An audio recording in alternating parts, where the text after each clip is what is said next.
Hey guys, welcome to Signal Before Silence. In today's episode, we are going to go over yet another Fara registration that Israel filed. Well, technically, some media company out of Germany filed it in behalf of Israel, working with another company here in the US to brainwash the Gen Z. And Christians, of course. This is quite interesting because from day one, when Charlie Kirk got assassinated, just so much came together, rushed in, and painted a perfectly clear picture as to what took place.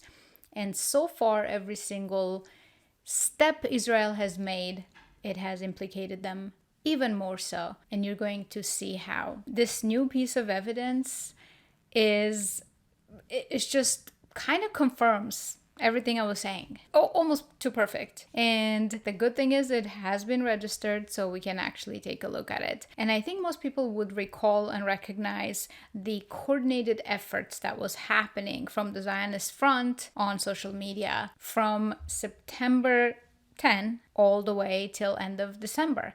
And then it kind of slowed down. It's now different. There's just less bots, less insane levels of attacks when you're just like, whoa, you know? All that is going to get perfectly explained, which again, just implicates them further. All right, if you guys new here, please take a moment to like, subscribe, put a comment, or of course you can wait and do it at the end if you're brand new. But if you're a viewer of mine, you know that I appreciate when you drop a comment, even if you don't have anything to say, because it does push the algorithm and that helps the channel grow a little bit. It's very, very slow. Insane levels of suppression on this channel. But I wonder if one day the algorithm will break. Maybe I'll just do an episode that doesn't touch on Israel at all, and then all of a sudden the algorithm will be confused and just promote it. I don't know, maybe I'll talk smack about Islam. Anyway, with that out of the way, oh yeah, and then of course, check out my merch. The site is up, the links are in the description, and they're also pinned at the top of the comments. And I have a lot of cool new stuff. At the end, I'll show you, but check out the merch store and support in any way you can. Okay, let's get into this episode. I think what I'll do to start with is I'll remind you what my stance was on this. My video from September 16, and then 19, I believe, and then a month ago, how I've consistently been saying something, and now this new evidence, which is not super new. I think I saw Baron Coleman cover it, so I believe I've only seen him cover it, but it could be that I don't consume a lot of content in general. But there are things that I think he missed, so it's going to be interesting. I'll try to fill in the blanks whenever I see them. Okay, let's go. Ooh, I think it's full moon, is it? So we'll start with this video first. This is from September 16. Alex Jones I don't like Alex Jones anymore because after reading that Fara registration and seeing what kind of hysteria was going around on X, I do think Alex Jones and Tim Pool both took money. So Alex Jones had posted that this is why they killed Charlie Kirk, and I was agreeing because my channel flatlined after something extremely similar when I presented the solution, not just keep, complaining about what's going on. Rather, I presented a solution in my episode, I want to say 16 at the end. And that's when my channel truly flatlined. And I thought it was so odd because all these crazy episodes that I do, and that's the one? That's the one that gets me flatlined. So this captured my interest, and here's what I said, or here's what he says and what I said. So the political project in front of us as conservatives should be, how do we actually de-radicalize the country in the next couple of years? That's my obsession. And that's why I say I try not to think about all this other stuff because it just, it's such brain space. My number one obsession is I know what is coming next. It is very, very interesting to me that he was starting to go that direction. He identified a solution and he was becoming obsessed with it. Now he has a platform with millions of followers of an entire generation, a young generation of Gen Z. They cannot awaken, they cannot find happiness and prosperity because they would not be controlled that way. So Gen Z and Christianity. That was my thing from the beginning. Gen Z and Christianity. Christianity because in the West they have successfully killed it, and it needs to remain Judeo-Christianity. It needs to remain the Zionist version of Christianity. And then, of course, Gen Z, because that's the next generation. If next generation wakes up and starts, recognizing that something's off with these people that have the Bible memorized, and any second you say something wrong, they just put a verse on your face and say, see, Jesus said so, or God said so, or Yahweh, or whatever. Those are not the normal Christians, okay? No normal Christian actually probably has the Bible fully memorized. That's just absurd and insane. You can use the book for inspiration, you can use the book for verses, you can have favorite verses that but anybody that I come across who just knows every verse just by heart, I'm like, that's a Zionist trained person, either Zionists themselves or brainwashed completely. It's just not natural. So if Gen Z all of a sudden starts waking up, and in America, of course, they look towards Catholicism, that's better than nothing. That's just definitely better, even though, again, the Pope is wearing a yarmulke and Christianity has been, perverted since the Roman times. But honestly, at least they still practice a mass, the liturgy. It's not some pastor in blue jeans talking about who to hate, how to hate, and turn their entire mass to some bullshit politics. So at least, I see some remnants of Christianity in some Catholics, definitely way more than obviously the rest in the West. But let me not go off tangent. It's just, the Gen Z, needless to say, it's very clear that Gen Z waking up and looking at Catholicism or starting to dig through the roots of Christianity is a problem, because they need to remain supporting Israel, they need to remain shippish and turn the other cheek, while the chosens do whatever the hell they want to exploit this nation and the West and the world, actually.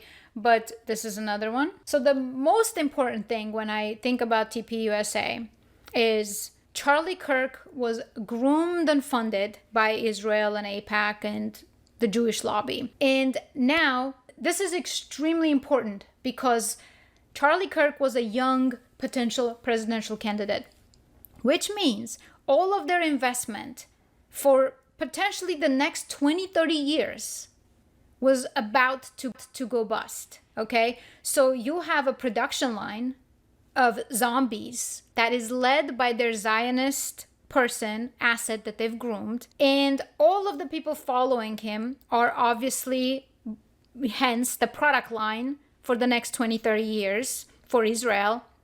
And all of a sudden, this product line gets infected. There's a bug. To me, it becomes obvious that you cannot allow this entire investment completely go to waste. You can't just dump it and say, okay, we'll try next. No, this is very important. So hence, you pluck out the bug and you instill the Judeo-Christian values back up and run massive campaigns by the prime minister of another country constantly on the camera. So that's another one, because I was observing all this. And I'm playing back because I just want to show that as I was observing all that, I was talking about it. And this is from September 19.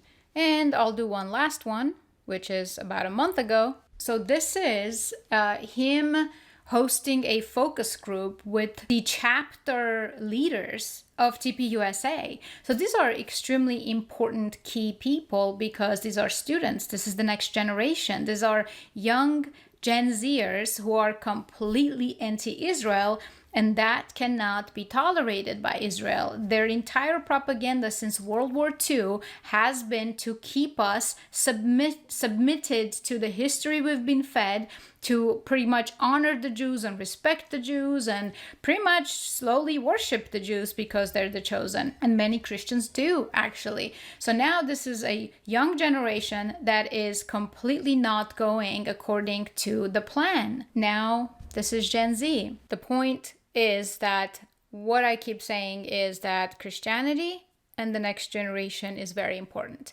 And those are intertwined.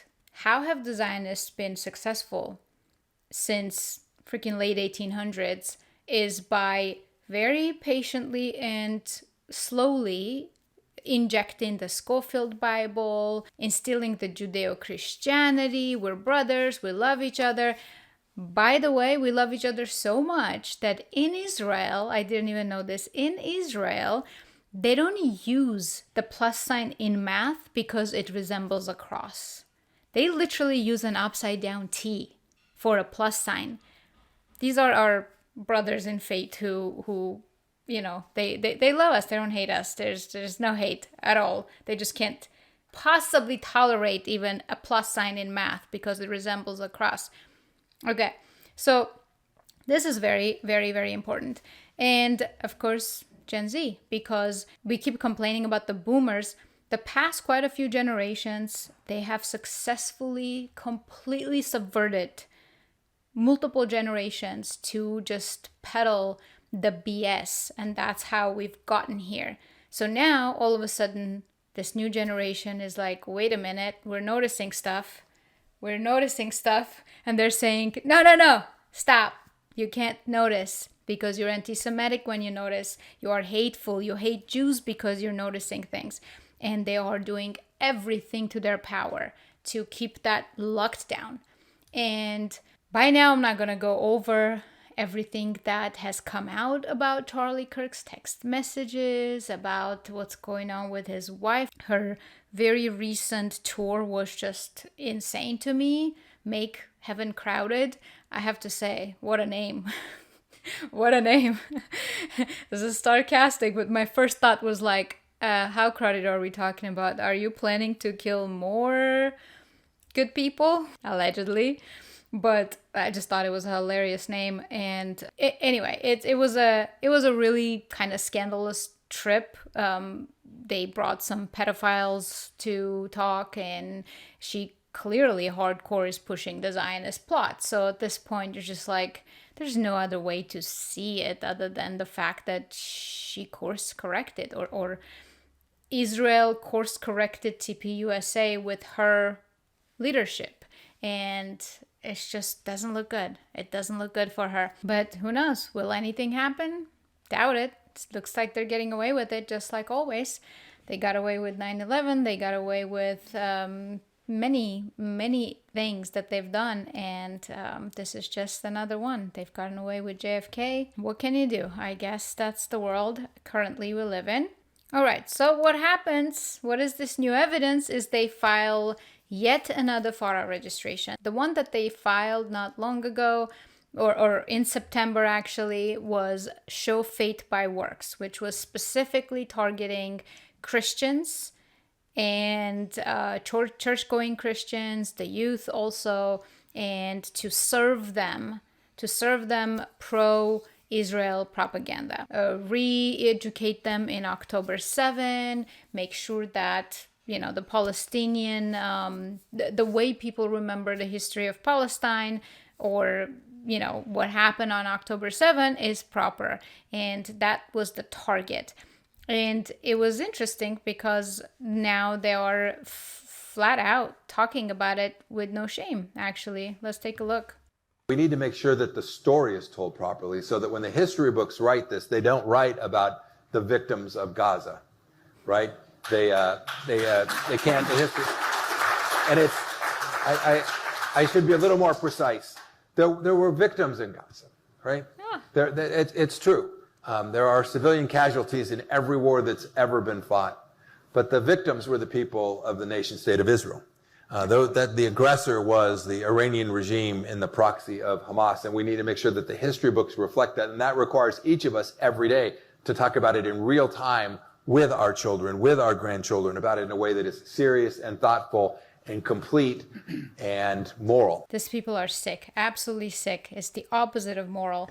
So we need to make sure that the history remembers the Israelis as the victim because they were not the aggressor. Yeah, okay, buddy. But I really hope history will remember actually exactly what happened. I really hope Gen Z is better than that. With all these tools, with all this information coming out. Although there was a study done a long time ago by McKinsey and Company, which is a giant globalist arm, and they but they're good. Their data is pretty decent. And it said how Gen Z is utterly confused as to what's reality, which is understandable. We see how difficult it is to discern what's real and what's not, what's fake, when the entire space gets flooded with fake information. Man. Okay, so let's go over this Fara registration. So September 18, 2025, when they filed the registration, but they filed it slightly late, which it's okay. I do think they can start business, but file it a little bit later. So it's not, APAC still hasn't filed. So there you go. But so this particular registration is Clock Tower X LLC out of Ohio. And the name of the foreign principal is Havas Media Network. You know, I didn't even have to look into it to know that Havas obviously is Jewish. But it's out of Frankfurt, Germany. It's a global media agency, foreign party involved, supervised state of Israel. So the supervisor of this project is the state of Israel, the government of Israel. So Bradley Parscale, or whatever his last name is, I think he was part of Trump's administration of 2016, wasn't he? And then he was replaced. Fact check me on that. I think that's true. But that's how I think he became somewhat prominent. The date of contract is from 9/8, September 8, 2025. So they had already signed the contract September 8, ready to go. And we will see that, of course, they started the entire conversation and what that contract is in August of 2025. Describe fully the nature and method of performance, blah, blah, blah. Registrant shall provide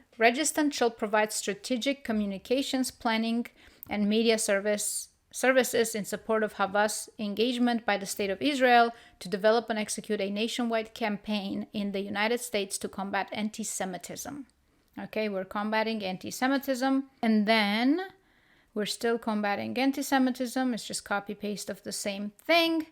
And then we come to August 27 is when they basically draft this agreement. And the agreement enters into effect from September. It's blacked out, but we saw that it said 8.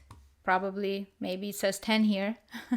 So I wonder what this blackout means. I actually uploaded this into Grok and I asked Grok to just kind of summarize the key points. And I think I will go through Grok version of it so that it's not boring. I'm not going to sit here and read the entire document. However, then we come down here where they are drafting the SOW, Statement of Work. It started in August 27 again. This is when they drafted. September 8 was the agreement. And then September 18, they finally filed it. But of course, the contract is between September and end of December. And we saw what happened during that time. Deliverables. Agency shall provide the following deliverables under this SOW funded through a combined budget pool consisting of $1.5 million per month for 4 consecutive months contributed by client, together with any matching funds contributed by agency. So my understanding, I'm not a lawyer, so this language could be a little bit confusing, but 1.5 million per month, that's 6 million for the duration of this agreement. And if it's talking about matching funds, matching usually means then the other agency is also matching those funds. Does it mean 12 million then? I don't know. If somebody knows if this lingo, let me know. But basically a lot of money regardless. I do think Alex Jones and Tim Pool and many others actually took a piece of that. Research and audience, and here's the thing, including Gen Z and any key US demographic groups. Gen Z is singled out usually because, again, this to me, this really implicates what was being live observed. And I'm thinking, I'm clearly seeing Israel have the biggest dog in the fight here, which means they had something to do with it. And then all of a sudden we find documents like this that they filed that flat out are saying, like, can you imagine why is a foreign nation that is not even Christian brainwashing the American Gen Z Christians. Specifically, oftentimes it's towards conservatives. I think they've given up on the left. Creation of 5,000 monthly variants of creatives, which is very interesting. They created the left, right? They created the left. But if you've ever seen Yuri Bezmenov's interview on subversion, the very people that they created to help them to bring the country to crisis, then those people become their biggest enemies. Just put Yuri Bezmenov 1984 American subversion or demoralization, and you will see. You can find the 13-minute video and listen to it. You'll see how that process works. And he was saying how the very same people, the left, become their biggest enemies later. That observably has happened right now. They're just kind of, are losing the left. They have lost the left entirely and they're starting to lose the right. Okay. At least 80% of content is tailored to Gen Z audiences across platforms. Okay. It's right there. Right there. Integration of narrative messaging into Salem Media Network properties. And that's a Christian network. Man, I was on the money. I'm like Sherlock Holmes. Basically, I was right on the money on this. And looks like it's just going really that direction. Also, creation of 5,000 monthly variants of creatives, 100 root creative assets per month. We saw this insanity, and I think it backfired because everybody's like, what's going on? More people started to realize that the internet is pretty dead. It's just nothing but propaganda at this point, bots. Okay, so this is the statement of work. All in all. So when Baron Coleman was covering this, the second I heard Havas Media, I was like, interesting. That sounds obviously very Jewish. And these are the people, this Bolloré, I don't know how to pronounce it. Here's a couple of very, very interesting tidbits. So this is Wikipedia. So clearly you put there what's most important. And let's see what's most important. Of course, you know what I think about Wikipedia. It's just nothing but BS. It can be edited anytime.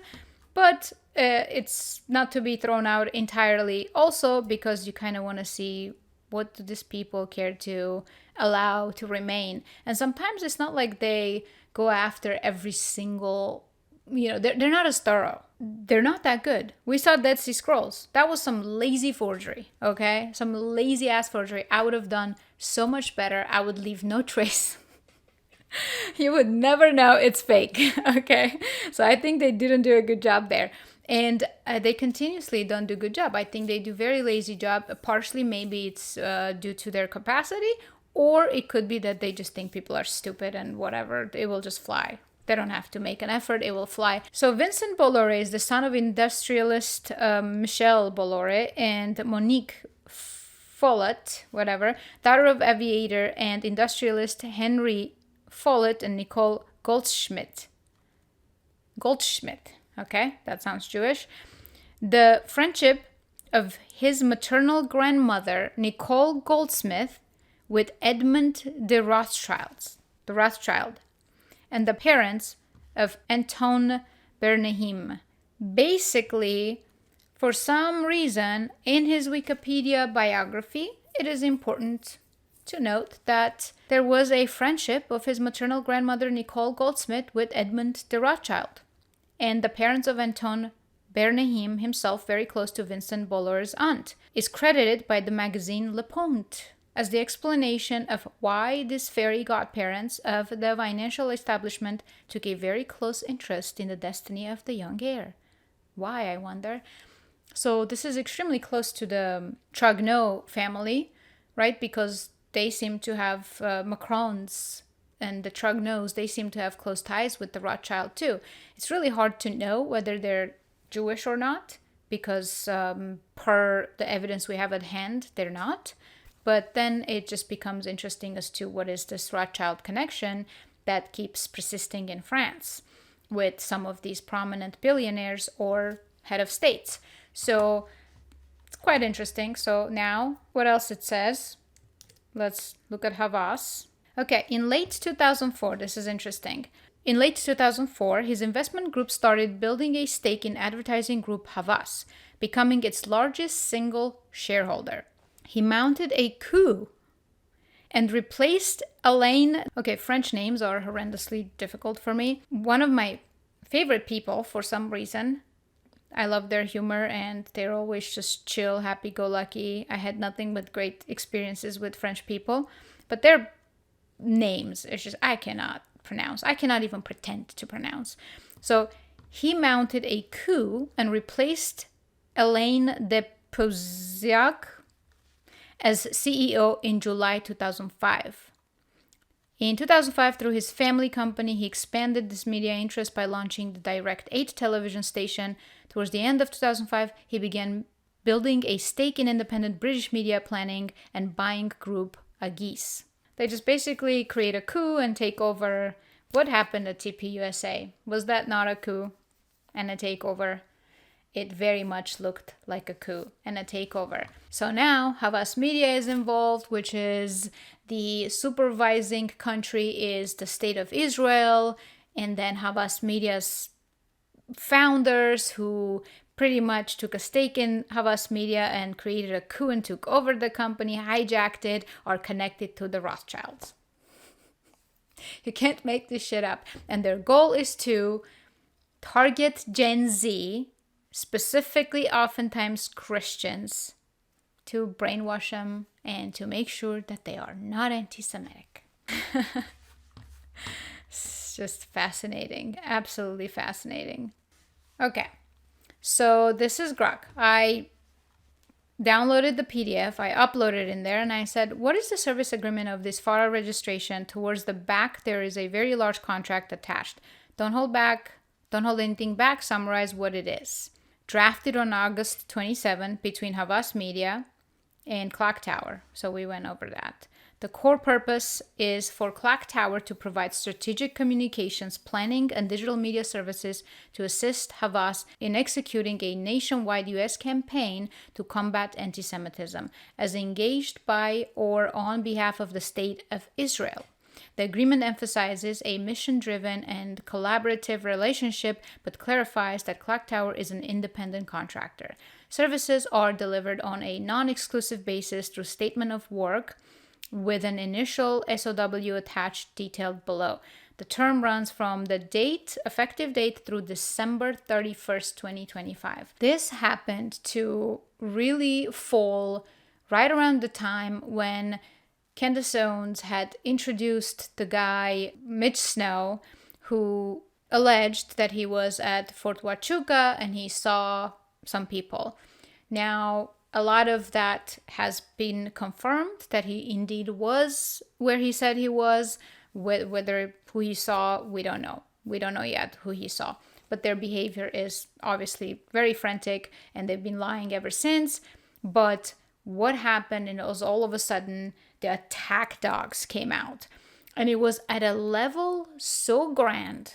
These bots, the media, these 50 million impressions, the 5,000 graphics and so-called. We saw it live because there was nothing but just insane attacks on specifically anyone that was so-called quote-unquote anti-Semitic. So that, of course, Tucker Carlson and Candace Owens probably just were main targets because they're the leaders of anti-Semitism, but many others also got targeted. Clock Tower remains fully liable for its subcontractors, third-party providers like influencer or content creators. So Clock Tower would be responsible to pool all these content creators and influencers to brainwash and alter Gen Z's perception. So let's take a look at a couple of things with that. I want us to look at a few things that these people say out loud. We made a change to designate the use of the term Zionist as a proxy for a protected attribute as hate speech. So if somebody were to use Zionist, of course you can use it in the sense of you're a proud Zionist, but if you're using it in the context of degrading somebody, calling somebody a Zionist as a dirty name, then that gets designated as hate speech. This is just too funny to me. I mean, you gotta give it to them. They just sit and just openly say, we have to make sure how to rewrite history. We are going to tell you that you can only think of the word Zionist as a positive thing, but if you criticize or you think that Zionism is cancer, then you're in the wrong here. Well, I fully think, since we still have, at this point in time, First Amendment for now, I think Zionism is cancer. To be moderated against. Over the course of 2024, we tripled the amount of accounts that we were banning for hateful activity. We also have, I think, over 24 Jewish organizations that are constantly feeding us intelligence and information when they spot violative trends. There is no finish line. There's no finish line to moderating hate speech, identifying hateful trends, trying to keep the platform safe. There's no such thing as an end game. I don't know, smells a whole lot like the Bolshevik Revolution. The end game will be, we're not succeeding, so let's just mow them down. I said, Mike, that we are fighting today the battle that the Maccabees fought. They fought for the survival of the Jewish people and the Jewish faith against an enemy that wanted to extinguish us, wipe us out from the face of the earth. We were fighting our battle, but we were also fighting the battle of civilization, because our civilization is based on the Judeo-Christian tradition. And if the Maccabees had failed, there'd be no Judaism, there would be no Judeo-Christian civilization. There would be no Maccabees. There would be no United States, there wouldn't be the civilization of freedom. The freedom that we have because of their Judeo-Christianity, there would be no United States. There's a whole lot of Judeo-Christianity in the United States, but it is insane that he's saying that out loud. I'm not finding this video, but there was definitely a video where Netanyahu was talking about, of course, why they needed to acquire TikTok and how important it is. They ended up acquiring TikTok, Paramount, CBS, and many other things. And they have been since basically making modifications, like Zionism or Zionist in a negative connotation now is hate speech, and TikTok is banning people left and right. Everything you type, even if you type, I don't know, cat food, Israel comes up. It's just anything you type, Israel comes up. I've never had TikTok. Thank goodness. I just have been seeing other people report it. So influencers, content creators. So basically, I don't know if many of you saw, but you probably have. Alex Jones was losing his mind going after Candace Jones. I had never seen such a thing before. I mean, Alex Jones and Tim Pool were, I'm trying to psychoanalyze what was happening. Speculation, I feel like there probably must have been some level of guilt. They know that they took the money, allegedly, and they are going hardcore after her, and every single day they're becoming more and more hysterical about it, to a degree where it was just insane, like seeing grown men lose it emotionally over Candace Owens, and then calling her demonic and this and that, and it was just hilarious to watch. But now it all makes sense, because massive budget was put together to pay influencers to do just that, you know. And of course, a lot of those influencers included pastors in churches. They should kind of get fired. Well, I guess the contract was up to December 31st. It just was a terrible campaign. I think it failed. I think when you all of a sudden push the gas pedal and just basically keep saying, don't look here, don't look here, don't look here, there's nothing to see here, everybody wants to look there. So this was a horrible campaign, failed in my opinion, because more people woke up from it than the other way around. It didn't change any minds. It sickened everybody. And deliverables funded by 1.5 million a month for Havas for 4 months, matched by Clock Tower for a combined pool, all reporting. Okay, so that becomes very clear. So basically not 6 million, 12 million. $12 million. And of course, the audience is Gen Z. There was something very, very important about AI. That's why I wanted to go over Grok. Let me see. Okay, so AI, so search language OPS market. So part of the SOW, statement of work, included AI SEO for narrative visibility, 20 pages per month. 20 pages per month. Search analysis, GPT framing websites. So what that means it means they will create 20 pages per month for specifically AI LLMs to prioritize pulling that data over the other. So let's say if I want to know something about history or October 7 or whatever, the answer the AI is going to give you is going to be the pages that are perfectly optimized for AI. That's what they're going to focus on. Obviously, my entire channel is about that, showing you how you need to go past that so that this bullshit answers, the very first answer you get is oftentimes just complete BS. You don't know where the information is coming from. You have to keep insisting to go to source documents and constantly check the documents to make sure it's not going to some random page like that. And that was actually very key. I think this is another very important part that I think Baron didn't go over. So here's what I asked. I said, if you had to give a no-nonsense answer as to what this looks like as far as propaganda, freedom of speech, freedom of press, etc., what does this look like? Don't pull web opinions. I want your analysis. Almost sounds like a military operation. Separately, what does GPT framing websites mean? Information that GPT would pull from as answers? So that's my question, just to double check. Okay. From a propaganda standpoint, yes, this fits the classic definition: systemic dissemination of information to shape attitudes and behavior. It's not subtle.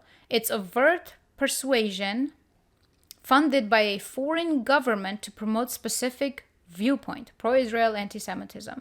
The scale and structure, monthly KPIs on reach, engagement, and impact assessment mirror corporate marketing, but with geopolitical stakes. It's benign in intent, fighting hate, but the one-sided narrative push could skew discourse, especially if it frames criticism of Israel as anti-Semitism without nuance. Propaganda isn't inherently bad, it's a tool, and here it's disclosed, which mitigates deception. Okay, now that they disclose it, then they can go ahead and do it. On freedom of speech, this exercises it robustly. It's pretty good. They're buying speech, ads, content, influencer posts in the open market. No one's being silenced. It's additive expression. However, the asymmetry, foreign funding for massive amplification, could directly marginalize opposing voices if algorithms favor paid boosted content.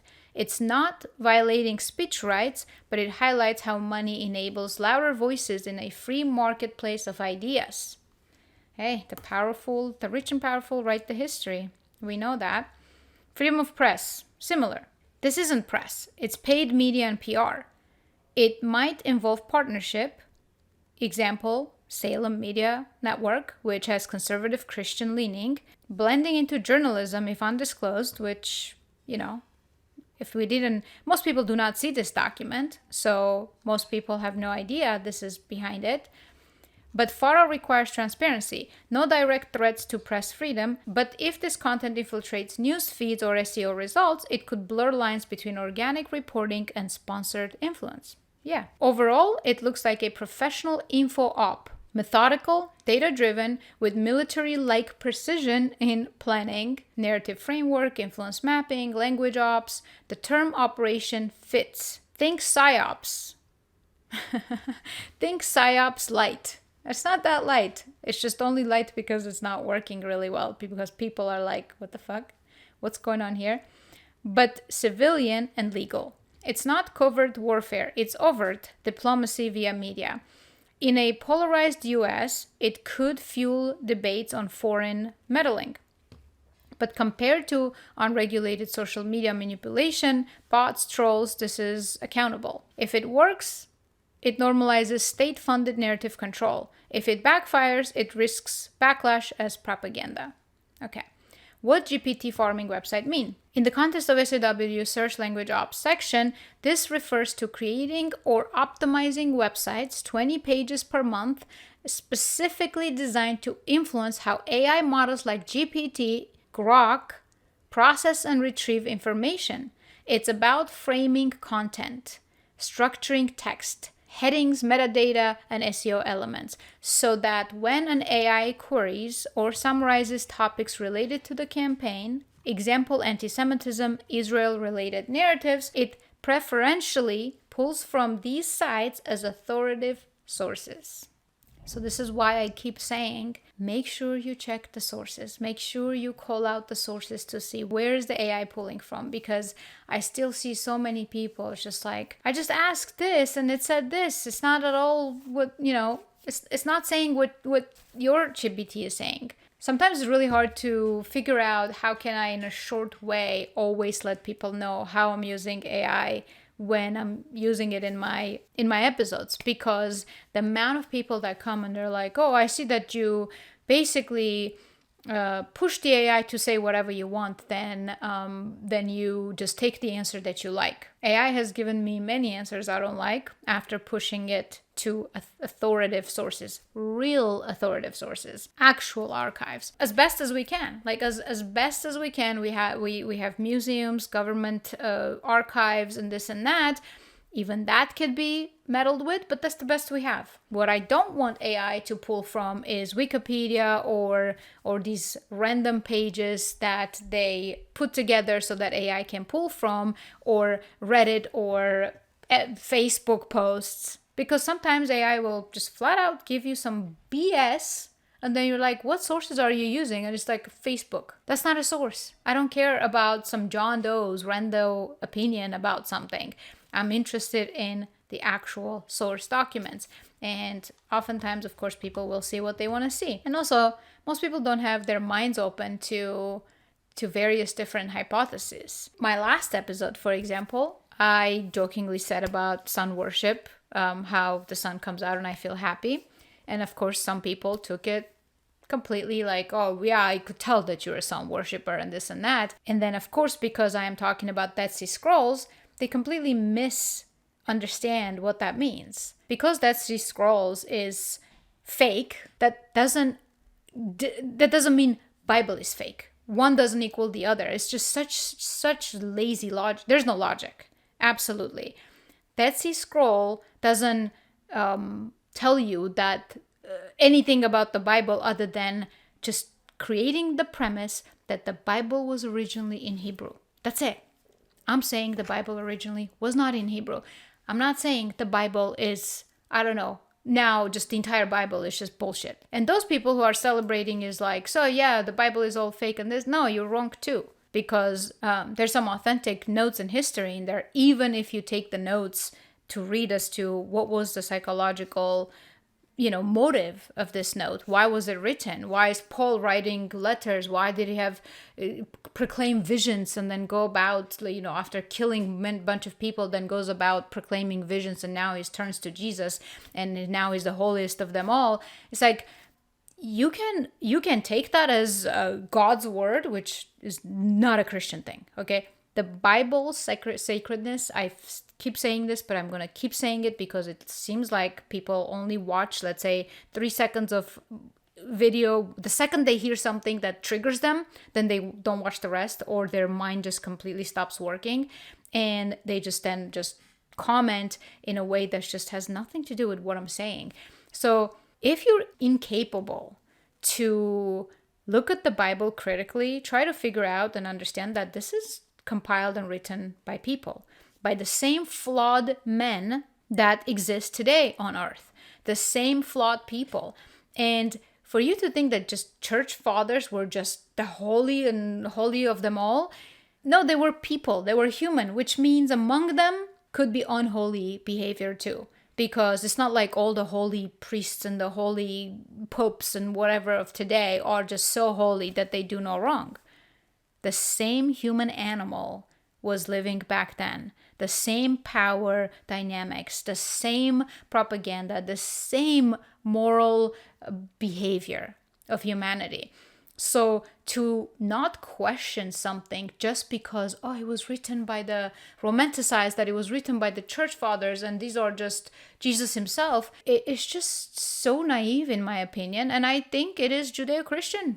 I think it's very Judeo-Christian not to use your brain. Pardon me. I do not intend to disrespect real Christianity. I am built of the more moral value system of Christianity. I can criticize what I see, what has happened to it. I can criticize how it's been weaponized against Christians. I can criticize the fact that it has died in the West, perhaps never even existed in the West. However, the power of Christ is strong enough that even in the West, where it's predominantly dead, there's still good, actual Christian families that embody Christianity. And I said embody for a reason. Just you reciting verses and going to church, you're not Christian. That's not what makes Christianity. Christianity is in your conduct. If you have a broken family, if you're a piece of shit, if you're, a drunk or doing drugs and just disrespecting your family, it doesn't show in your conduct. You're not honorable, loyal to your family, sacrificing yourself for the good of your family, right? The amount of broken families in America is out of control. So if you cannot sacrifice yourself for the sake of your kids, you're not Christian right there. I get it. You only live once and you're chasing your happiness, but you chose to bring a human being into this world. You made that choice. Now, stick to that. That means sacrifice yourself, both people, for the better of this little human to be a decent human being and not a total emotional mess when they grow up. So Christianity is not something you just virtue signal and show out loud. It's in your conduct. So no, when I talk, anytime you hear that something sounds disrespectful towards Christianity, you can best believe that I am not disrespecting Christianity. I'm disrespecting the hypocrisy of it. And it should be shamed. Okay, where are we? Are you able to find influencers or companies that work with Clock Tower? It basically said, I believe, that other than the couple of things like the Salem Media Network Group, Market Brew AI, Havas Media, Bridges Partners, and Show Fate by Works, which was another Fara registration I have covered in one of my episodes. This is specifically targeting Christians. And also, this is the one where Israel posts every post is $7,000 for, Christian influencers to spread Zionist propaganda. Same goes for pastors who are thoroughly paid. Influenceable LLC, so people can see who works with Influenceable LLC, for example. Turning Point USA. All of these companies, of course, they go and work with influencers, so no specific names of the public influencers are in the registration, of course. So let's see. Tyler Robinson, some lone lefty, came and shot Charlie Kirk in the neck with a gun that couldn't have shot him. He got arrested because his dad saw the gun that never entered the internet, and he was turned in for that gun. Then the autopsy never released. The bullet never exited his body. The crime scene was paved over within the very first 4 days. Charlie Kirk had talked about leaving the Israel cause permanently. People had reported that Charlie Kirk thinks if he leaves Israel cause, he's going to get killed by Israel. And then basically a day before his death, he told a couple of people that he thinks he's gonna die. And then what else? Then there's the case that they couldn't find a gun after going through with specifically trained dogs. I forget what they're called. Dogs to sniff out any gunpowder. Like they are 100% accurate to find a weapon. And then the dogs do not find the weapon. And then right after FBI arrives to the scene, all of a sudden, magically, the gun is found in the exact same place that they already looked. So, million things. I'm not probably doing justice to summarize how much has come out that just makes this case ridiculous. Inconsistencies and million lies by TPUSA. Million lies. I'm talking about constantly shooting themselves on the foot because it's like, they're either extremely stupid or they hope people are stupid. But I think they're stupid, actually. I really don't think they're not the brightest cookie. And Erica Kirk is doing a lot of puppeteering in the background, and she is definitely not the brightest cookie. So, and she's a pathological liar. So it's really hard for a pathological liar not to get cut in their lies. So, Turning Point USA, potential past connection, 2020 FEC filing show TPUSA Charlie Kirk's group paid nearly $1 million to a Clock Tower LLC for vague research. Recent speculations ties this to the 2025 Fara filing, as both target churches, colleges, and Gen Z conservatives. TPUSA core audience, no confirmed current work, but the echo is notable given Barclay's Trump era history.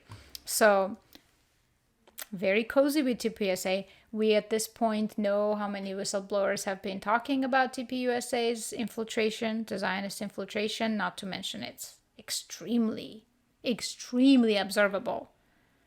All of them are Zionists. Crypto Jews. All crypto Jews. Some openly Jews, but predominantly crypto Jews. I just realized I was not showing you the screen when I was reading that, but that's okay. It was right here. TPUSA. And last but not least, here I said, list all of the dates mentioned in this contract so that I don't miss anything, because I, skimmed through the thing, but it's all very lawyer language. So sometimes I'm just like, let me make sure I understand this. So August 27, this is the draft date of the service agreement and related documents. And August 27, as it pertains to Candace Owens' research timeline, I think it's also a significant date. There's something happened there. I don't want to misrepresent it by, I would have to go watch it again. But if you're following her, then you'll know what I'm talking about. Maybe comment below. It appears in headers on multiple pages.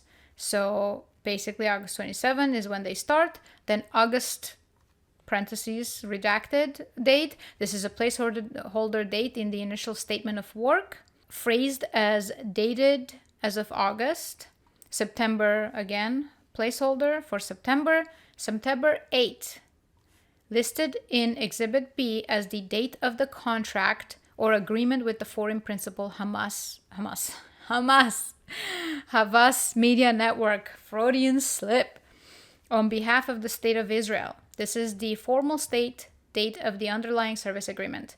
And then, of course, September 18 is when they actually filed the FARA with the United States. And then, of course, December 31st is when the contract ends. I said that's quite interesting.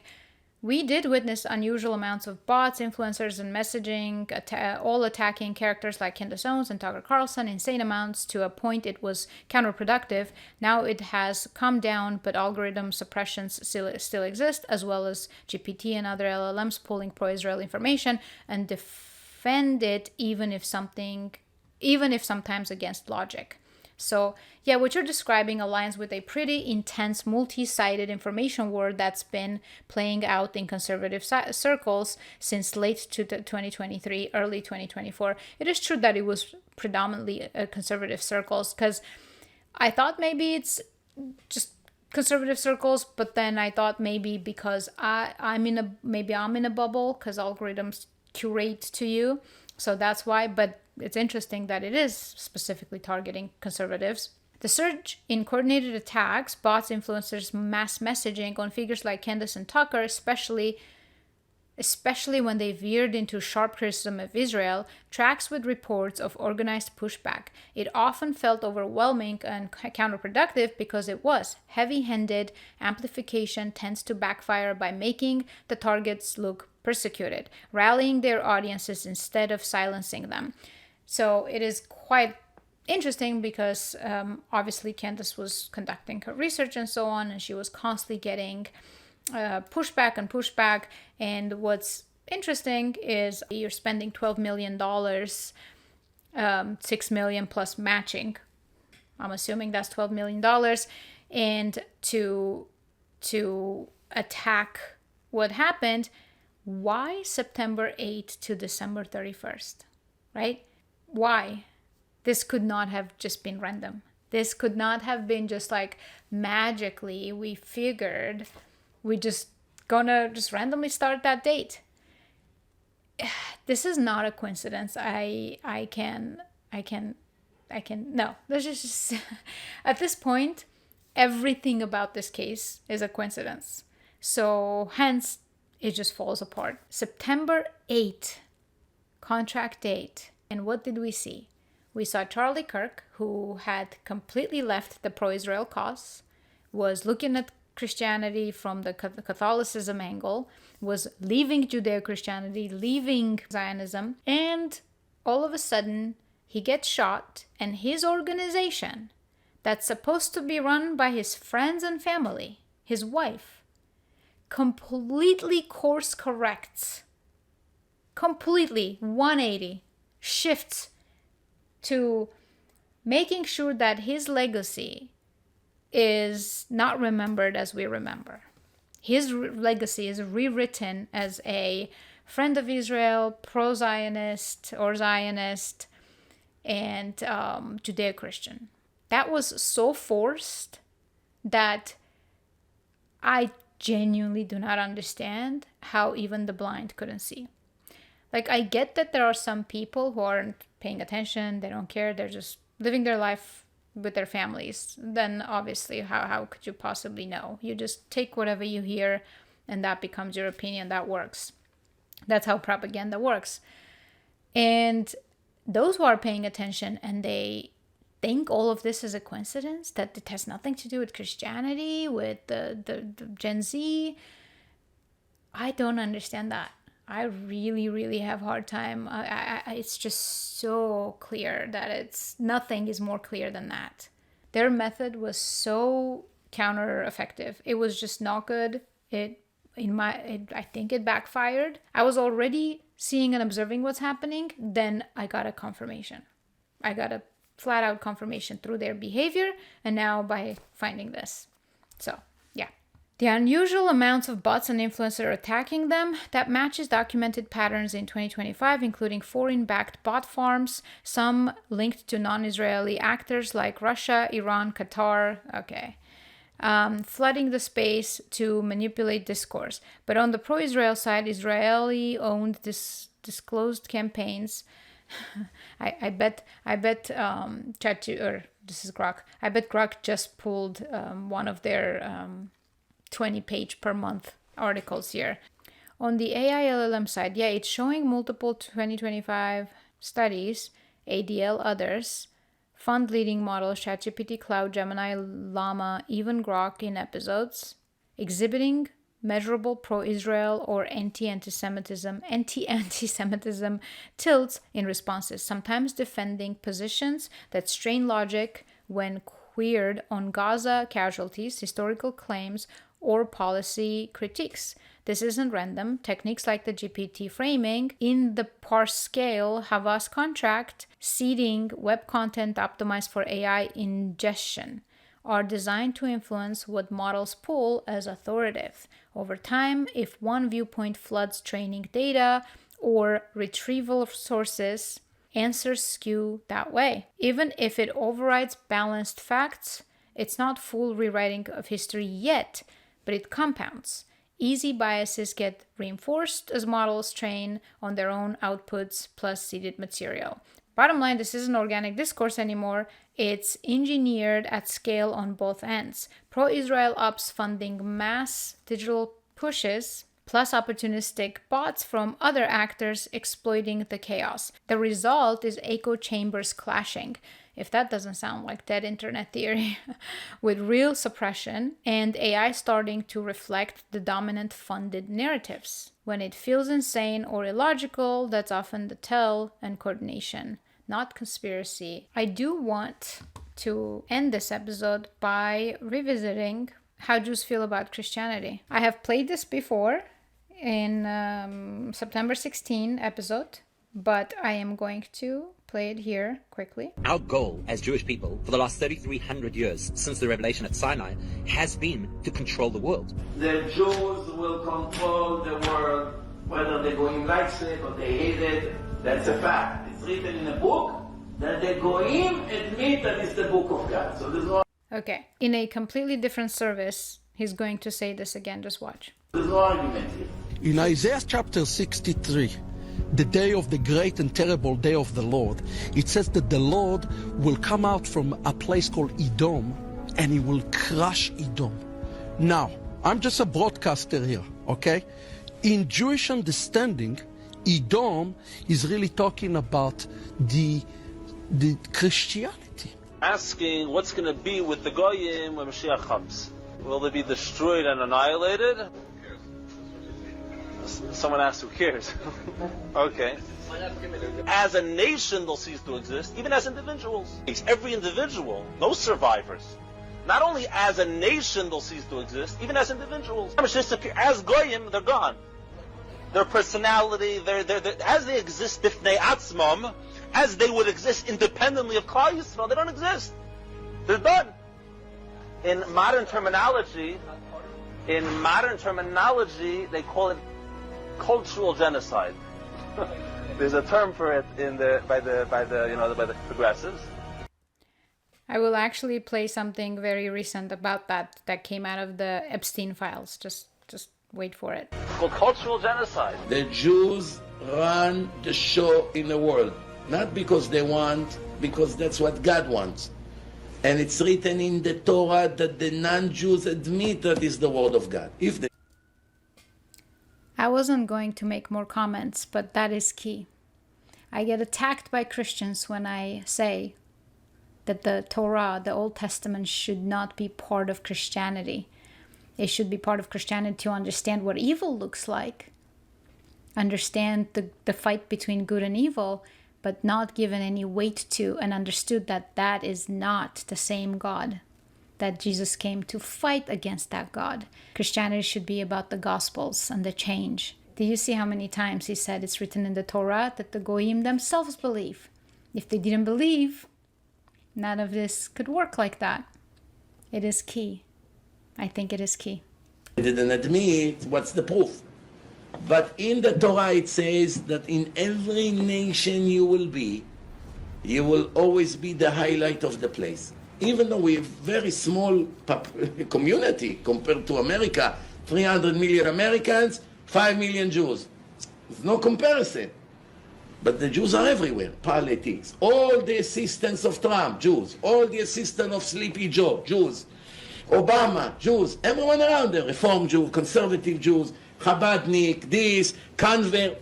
It's all somehow. Same thing was in Spain. Same thing was in many different countries. Instead of hating the Jewish people, you should love us. You should kiss our feet, you fool. I do think there is something extremely key about that. I'm not going to repeat since I just played it. But he literally says, it's written in the Torah, a book that the Goyim believe is the word of God. If they didn't believe, that's what he says. Now you have to think about that. For especially those Christians who take offense to this kind of stuff. You have to think about that. And you want to be subhuman? You think God wants you to be subhuman? Why would you worship a God that wants you to be subhuman? I don't understand that at all. It's like having parents who just have a favorite kid and they just keep telling you that they have a favorite kid. It's insanity.